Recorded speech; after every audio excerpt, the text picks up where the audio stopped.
ইংলিশে যেমন একটা কথা আছে না যে rice is necessary but biryani is luxury. So তেমনি আছে আমাদের এই চুলটা, যে চুলটা যদি না থাকে তো কোনো রকম মোটিভেট পাওয়া যায় না কারো সামনে যেতে। এটাই বলতে চাই যে আপনারা যারা হেয়ার ট্রান্সপ্ল্যান্ট করতে চান, যে করব ভাবছেন বা টাকার একটু সমস্যা, আপনারা রিসেন্টলি করে নেন।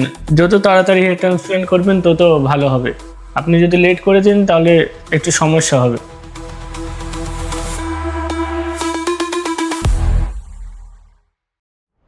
2022 লাস্টের দিক থেকে আমার হেয়ার লসটা শুরু হয় আর কি। তো তখন ভাবতাম যে ঠিকই আছে, হেয়ার ট্রান্সপ্ল্যান্ট করার দরকার নেই। তখন তো অনেক হেয়ার ছিল, আস্তে আস্তে দেখা যায় যে অনেক হেয়ার লসই হয়ে যাচ্ছে। ভাবতাম যে হেয়ার ট্রান্সপ্ল্যান্ট করতে হবে, কিন্তু একদম যে করবো এরকম না, অনেক হেয়ার ফল হতে থাকে। তখন আমি সিদ্ধান্ত নিই যে হেয়ার ট্রান্সপ্ল্যান্ট করতে হবে। অ্যাকচুয়ালি আমি অনেক ভিডিও দেখেছি ইন্ডিয়া হেয়ার ট্রান্সপ্ল্যান্ট অনেক ভালো। তো ইন্ডিয়া যেমন বিভিন্ন জায়গায় হেয়ার ট্রান্সপ্ল্যান্ট হয়, এবং আমি নিউ রুটস কলকাতায় অনেক জায়গায় হেয়ার ট্রান্সপ্ল্যান্ট হয়ে থাকে, সেগুলো আমি দেখেছি রেজাল্ট অনেকজনের।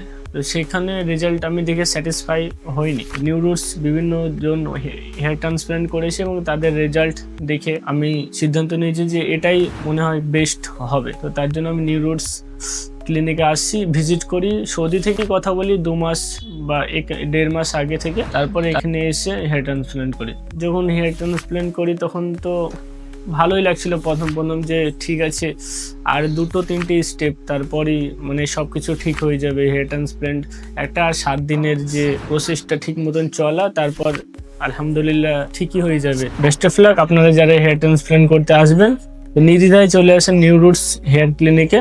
ওকে।